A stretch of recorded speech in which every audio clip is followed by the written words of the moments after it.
Welcome to LOA Today. Walt Thiessen and life coach Steve Rowell here. Today is Tuesday, March the 19th, 2019. It is 8 a.m. in New York, 5 a.m. in Los Angeles, 12 noon in London. Sydney, Australia is around 11 p.m. But wherever you are in the world, thank you for joining us for another episode of LOA Today, your daily dose of happy. And this may actually be a little bit of a shorter show than normal, but it's one you're definitely not going to miss. Or not going to want to miss, because Steve had some news over the weekend that we'd been kind of anticipating, but it came, it arrived, and it kind of caught you a little bit by surprise, didn't it, my friend? It did indeed. Yeah, we the article with the Church of England was, well, I was told that it had been pulled again, right, due to the awful things that have been going on in New Zealand. Right. But then I actually had a text about 1 a.m. on Sunday morning, telling me that it was actually going into the paper. Wow. And online. So yeah, it's all been published now. I've obviously shared that on Facebook, and the response I've had to that has been phenomenal. It's been awesome. Such a positive response to it, and it looks like I may be getting some TV appearances. Wow! On the back of that as well. That's the way it's going. So I've got a meeting. Hence why this is going to be a short podcast today, because I've got a meeting at 12:30, right, which is in 25 minutes with some people from the TV channel to discuss what we can and can't do. So yeah, that's going to be interesting as well. So it's the vision, the intention that I set has all come to pass again. So the law of attraction works, guys. It's happened. It works, and what you're discovering is that it works in surprising ways, because you found yourself, you were telling me before with the podcast, you found yourself bringing up emotions you hadn't experienced in years. Yeah. I mean, some of those were negative, but the main one for me, the last 2 days, I've spent the majority of the last day and a half in tears, but not tears of pain. It's been tears of joy, because in the article, actually, I had to pull out. They asked me to pull out some pictures of me when I was younger. Yeah. One was before the abuse started, and one was whilst the abuse was taking place. And I looked at both those pictures, and the one where the abuse was taking place, the little boy in that picture, which was me, the smile it wasn't a real smile, it was a forced smile, and my nostrils were flared. It's the anger in my eyes, and I was just closed off, and it wasn't a happy person. Right. Which is what I remember, and which is where that always used to take me back to. Sure. But then I looked at the picture of me when I was 9-10 years old, which was before the abuse started happening. And I'll probably cry now. Oh, because this is what every time I think about this, I get these happy tears. Yeah. But there was this little boy that had a big smile on his face and a glint of happiness in his eyes, because nothing was happening then. And I'd forgotten that little boy ever felt like that and ever existed. Right. In my reality, that had gone. I hadn't even thought about him for that long. Yeah. I probably last saw that picture when I was 11. Right. When it was taken, or 10 or whatever it was. And seeing that brought up all these emotions. And I can now connect back to that happiness that I had when I was a child. That's just, sorry, I'm getting emotional again. But every time I can do that now, this is what I've been like for the last 2 days. It's been brilliant, because I can literally go back and grab that feeling of pure happiness that I haven't felt for so long, and pull it into my reality now and use it. That's fantastic. Such a powerful thing to have. Oh yeah, that's wonderful. I mean, you made a reconnection that many people are unable to make, which shows just how far you've come with your own development, your own growing out of that horrific experience you went through, and you've moved past it so sufficiently that you pulled up stuff that was gone. That's great. That's amazing.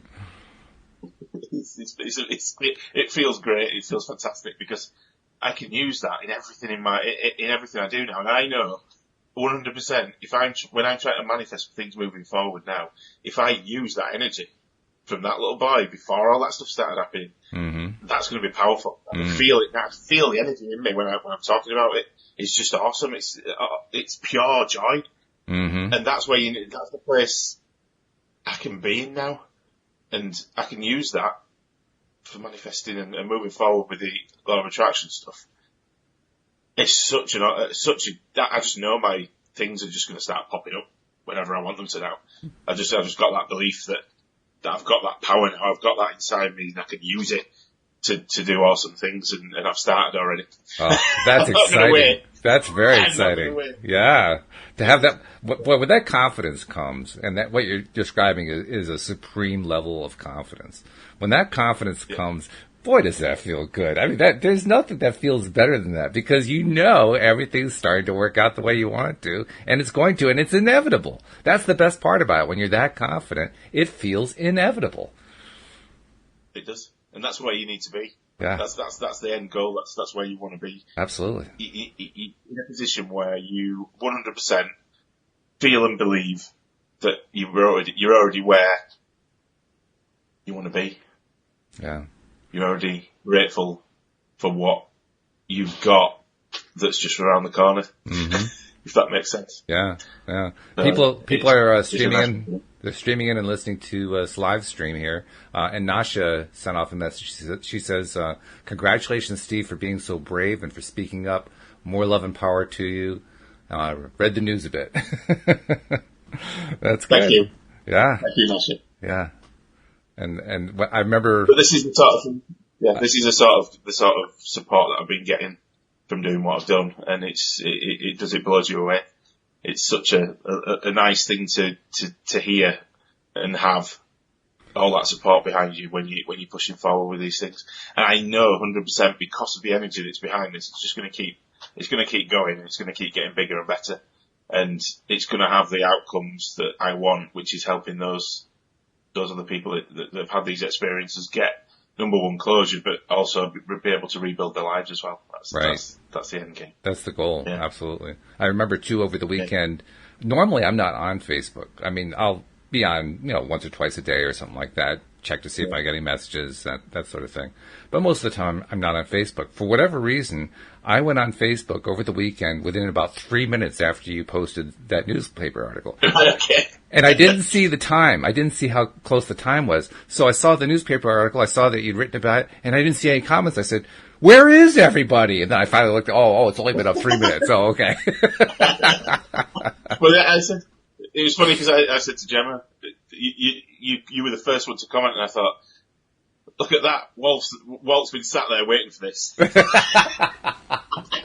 You just woke up. Spiritually, in a sense, I think I probably was, because, why did I pick that particular time to connect in, what I did? And if you'd asked me at the time, I couldn't have told you why, but that's just what I did. So, I have to ask you, it's a little bit early, but have there been any Me Too's since that came out? Any what, sir? Me Too's? People saying, yeah, that happened to me too? One person has mentioned it. I've reached out to them. Nothing's come back yet, but that's in the people do things in their own time, which is fine. Yeah. But no, not directly to, because my solicitor that dealt with my case put a comment in the newspaper as well. So I'd expect them to go through to him as first point of call. Right. I spoke to him this morning.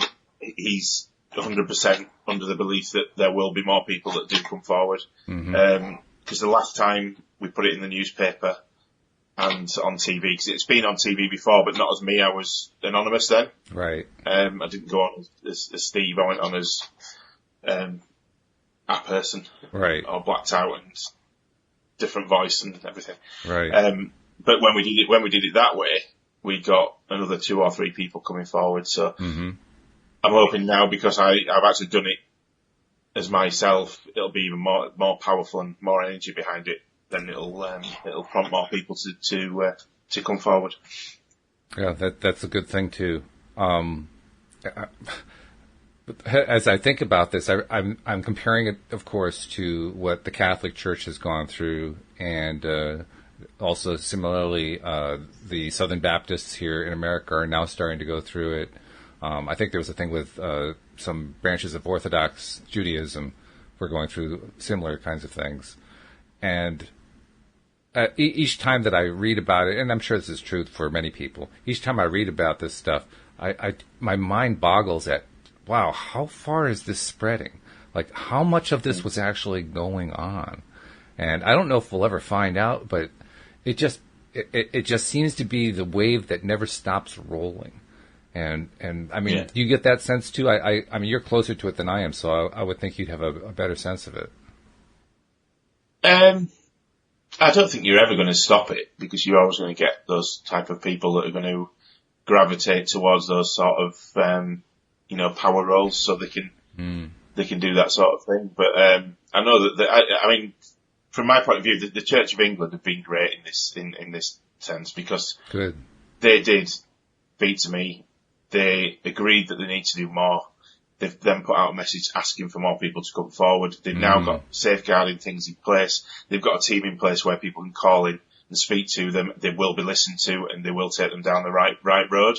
So the Church of England, they are doing things to make it better. They're not doing enough yet. But that's what I'm obviously trying to change and make better. And rather than work against them and call them bad names, and because it's not everybody in that organisation. It's the same. It's certain people that are the bad ones that are doing this. It's about working with them to make it so difficult for people to do this moving forward that we get it down to the minimum, that it can be, and also have the support system in place for people to pull on when they need it, if it has happened to them, in the past. And since we're talking about people coming forward, presumably there are going to be people who listen to this podcast or watch this video who may have also been victims themselves. If that's the case, where do they go? If they want to reach out, how do they reach out? Tell people about that. Well, first point of call, I mean, you get people, if they want to, can contact me, and I can talk them through my experience, which may help them. I might be able to direct them in the right way for the stage of, the stage that they're currently at. Mm-hmm. Everybody's different. It depends what happened, when, how, and why, and where they've got to with it personally already. So, but if anyone wants to have a talk about it, they can drop me a message. I'm quite happy to do that. I'm not going to charge anybody any money for doing that. It's because it's something I'm passionate about helping people with. Right. So if they want to do that, they can. I'm not sure in the US where they go, but in the UK, you can contact my firm of solicitors that work for me. Are brilliant because they specialise just in that particular area. Really? So you can drop me a line, I can give you their details, and you can contact them, and they'll help you through the process. Alternatively, contact the church if you've been subject to this sort of thing through a religious organisation. Contact them and tell them, send them an email, and they do respond, because that's what I did. But it's about not giving up. It's about pushing forward and getting what you deserve. That's the main thing. I know it's difficult. It wasn't that easy for me, but I made the decision not to stop until I got what I needed. And I think if you do that and tell them that's what you're doing, then they don't have a choice but to act. And what should somebody who is coming forward, what should they expect for themselves internally? What should they expect is going to happen? Is it going to just bring up all this pain, and they're going to have to live in all this pain? For me, yes, it did. Because I had to go through explaining what happened again. But when I look back now, that's never going to be as bad as what actually happened. So, yeah, I had to explain, I had to say what happened, I had to go through the whole process of reliving that. But the end result was the fact that now I'm a stronger person, and it gives you back your power as such, so you feel empowered because now you're in control of what happens. You're in control of what happens moving forward with your life, and nobody else is. Whereas before, you've given the control away to what happened to you. I mean, I always lived as a victim. I was just what happened to me. I wasn't Steve. That was what happened to me. Mm-hmm. But now I'm Steve, and I can go do what the hell I like. I can do anything I want in this world. Nobody can stop me doing that. It's up to me, and I'm in control of it all, which is a great place to be. But yeah, just get some help, get some mindset work, go speak to a counsellor. There's all sorts of different resources out there that you can get. I think even the church now will pay for you to go for counselling and pay for therapy if you need that. So there are organisations out there. So I'm part of the Survivors Trust charity, or at least I will be soon once everything gets the I's dotted and the T's crossed. Right. There are organisations out there like the Survivors Trust. If you don't feel comfortable contacting the church initially, contact the Survivors Trust, contact me, and we'll point you in the right direction. There is support out there. I didn't think there was when I first started this process, but once I started the process, I found all the support I needed. So don't ever think you're alone. There are people out there that have been through the same as you, and they're the ones that can support you through it because we know what we're doing, because we've been there. Yeah, that makes a difference. When you say that you're stronger now, do you mean that you're stronger because you went through the process of reaching out and reliving it again? That process is what made you stronger? I think a bit of both, yeah. Because it allows you then to realise that actually what happened has made me who I am now, but not in a negative way, because I can pull positives from all those situations that I was in. So for me, as an 11-year-old boy, being able to stand in front of a room full of 300 people after I'd just been abused 5 minutes beforehand in a room with the man that had done it in front of all those people and conduct a wedding ceremony with a big smile on my face. I'm a very resilient little individual, aren't I? Yeah. So I can pull those positives from it and use those in my current reality and world now to help me through situations now. I don't need to focus on the actual what happened because that's no longer important because I can't change it. It's done. There's nothing I can do to change what happened. I don't need to be angry anymore because all that's doing is keeping me in a place where he's won because I'm still angry with him. So I've let go of the anger and now I'm just using the positives and using the positives all of the time. Like with the picture of me before it started happening, I can pull back from that now. I can go even further back past the abuse to before it and pull all the happiness that I had before it started happening. And that's the place I'm in now. And that's because of that article, because it's taken me back there again and taken me through some things I didn't work on. That's what I've been doing over the past few days. I've been working through that with my coach and various other people to work out what it all means. Right. Which is good. We know just from, in general about being LOA practitioners that whenever we can release anger or any kind of negative emotion, it means that we can attract more of what we want and so forth. And it also feels better. But, I mean, something like this this was mammothly painful. This was painful on 12 on a scale of 10, that kind of thing. And I would imagine that when you're able to release that, which you can do when you get the help, that must be a tremendous weight off your shoulders. That has to be just a powerful feeling of, oh, thank God, I no longer have to carry that stuff anymore. And the only way to release it is by telling somebody about it. Because you don't have to keep it in here anymore. Mm-hmm. I'm getting emotional again. You can give it to somebody else. You can get rid of it. Mm-hmm. You can throw it away. Yeah. You can get rid of that anger. You can go smash something. One of my things I used to smash glass bottles. Oh, really? Bin, and I used to throw them in the bin. That was one of the things to get rid of my anger, one of my therapies that I used to do, yeah. Uh-huh. There's all sorts of different things that these people can give you that they're awesome because you can get rid of all the stuff that you don't need, and eventually, once you've started using all these different methods of removing negative emotions and getting rid of the anger and all these other different things, suddenly you're free from it because you've been practicing it over and over again. And I'm never completely free from it. It still comes back every now and then, but now I've got the coping mechanisms to tell it to go away pretty quickly rather than sit with it for weeks on end like I used to do. Right. Well, I know we're only a few minutes away from when you have to leave us to go do some national television, which is pretty exciting stuff all by itself. But let's make this the last question to ask. What is your ultimate dream from this whole experience? So, what's the ultimate possible goal that you could possibly achieve that would just make you feel like in American terms, that you'd hit a home run, that this was just the best thing that could have happened? What's the best thing that comes out of this? Well, ideally, I'm wanting to be the spokesperson for historical abuse for the Survivors Trust charity, and go and speak to not just the church but other organisations on how it affects victims and survivors. A victim and a survivor are two different things. If you're in the victim state, it's a very different mentality to where I am now. So what the end game is to offer, I want to be offering free workshops to victims, to get them from a victim state to a survivor state, to then being free of it completely like I am.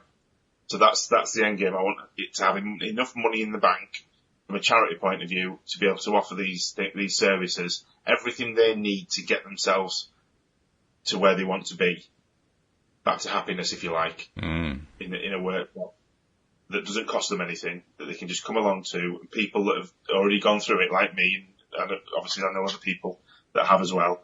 And we can help you get there by just sharing our journeys and the way that we've done it. Sorry, I'm crying again because it's really important to me. But yeah, it's all happening, and it will happen, because everything I do always happens. It really, you are one of the most amazing manifestors I've ever met. So I don't have a faintest doubt in the world that's going to happen. But it's going to be fun to be having. We kind of have a ringside seat here, because every week, twice a week, you and I are doing shows together. So we're going to find out, I'm sure, on Thursday and then next Tuesday, more about what comes out of this, and it's going to be fun. Yeah, we'll keep you updated, but we'll get. I think we're going to have to start doing more stuff directly based on LOA, aren't we? Because it's all been about me. I know, it's always uncomfortable to talk about yourself, isn't it? That's what I always found. That's why I have co-hosts, because that way I can spread things off to the co-hosts and let them talk about themselves for a bit. Yeah. No worries. But anyway, I'm gonna shoot off. But thanks very much. It's been a pleasure sharing this with everybody on LOA today, and thank you all for your support. It's been great, and I'll keep you updated, because this is gonna go. Yeah, it's gonna go ballistic. I'm sure it is, yeah. Well, good luck with this particular broadcast. I know you got other broadcasts coming up even beyond this, but try to have fun with it too, because hey, you're achieving your goal. This is great. This is really good. More and more people are going to be helped. That's the best thing that can happen. Time to celebrate. Absolutely. I'll be talking to you later, Steve. You take care. Thank you. Bye-bye. All right. And just a reminder to our listeners, I'm willing to stay on to talk about topics. If you have particular topics you want to discuss, I'll be glad to do that. Otherwise, we'll make it a relatively short episode compared to normal. But I do want to remind people that first of all, you want to be a subscriber. This is the kind of thing that you get when you're a subscriber. You get some really amazing and interesting, fascinating, and sometimes painful things, but a lot of releaseful things too. By listening to LOA Today. So become a subscriber if you're not yet a subscriber. The instructions on how to do that are pretty simple. You just go to the homepage of our website at loatoday.net, and we have it programmed now so that it will actually detect what kind of device you're using and give you the right link to click right off the bat. You don't even have to go search for it. It just shows you the right one for your device. And then you just click it and follow the steps, and it will guide you through the process of subscribing to get the podcast coming to your smartphone every single time that we put out an episode. So it really couldn't be a whole lot easier. And then after you have subscribed, be sure to share the fact. This is one episode in particular I would really love to have everybody share the fact that they're listening to it, because there are many, many survivors of sexual abuse out there. And there are many, many more victims who have not yet become survivors. And like Steve was talking about, they're different things. We're defining them this way. A victim is somebody who still feels the shame and is hiding it and can't get it out. A survivor is one who has worked through the steps, gotten the help, been able to get the pain out, get the memory, tossed out, so to speak, so that it doesn't haunt them anymore. And now they're truly surviving and thriving.